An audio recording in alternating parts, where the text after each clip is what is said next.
Alors, un utilisateur a posté le message suivant dans les commentaires. Il cite Marc chapitre 2 versets 5 à 7. Je lis ce verset selon sa retranscription.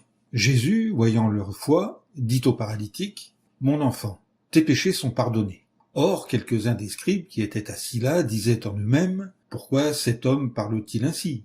Il blasphème. Qui peut pardonner les péchés, sinon Dieu seul ?»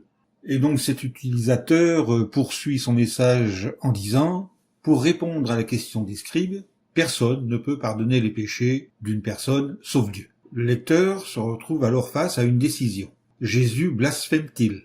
Ou Jésus est-il Dieu? L'auteur de cet évangile, Marc, insinue sûrement que Jésus est en fait Dieu plutôt qu'un blasphémateur. Fin de citation. Que répond la parole de Dieu? Effectivement, Jésus a le pouvoir de pardonner les péchés. Mais pas seulement. Il peut également ressusciter les morts, changer l'eau en vin, etc., etc. Cela signifie-t-il que Jésus et Dieu sont la même personne? Non, bien sûr. Alors, vérifions cela dans la Bible. Nous allons lire un premier texte qui se trouve dans l'évangile de Jean au chapitre 5 et au verset 27. Il est écrit « Et il lui a donné le pouvoir pour juger parce que c'est le Fils de l'homme. » Il s'agit de Jésus, bien sûr. Ce premier texte nous explique que c'est Dieu le Père qui a donné à Jésus le pouvoir de juger. Maintenant, lisons un deuxième texte, toujours dans l'évangile de Jean, au chapitre 13 et au verset 3. Nous lisons « Et Jésus, sachant que le Père lui avait remis toutes choses entre les mains, et qu'il était venu de Dieu, et s'en allait vers Dieu. » Dans ce verset, nous lisons que Dieu le Père a remis toutes choses entre les mains de Jésus.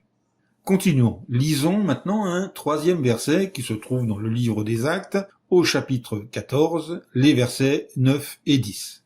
Nous lisons « Cet homme écoutait Paul parler. Paul le fixa du regard, et voyant qu'il avait la foi pour être rétabli, il lui dit d'une voix forte « Mets-toi debout. » L'homme se leva d'un bond et se mit à marcher. Est-ce qu'il viendrait à l'esprit de quiconque de dire que Paul et Dieu sont la même personne, simplement parce qu'il a reçu le pouvoir de guérir les malades et de relever les morts?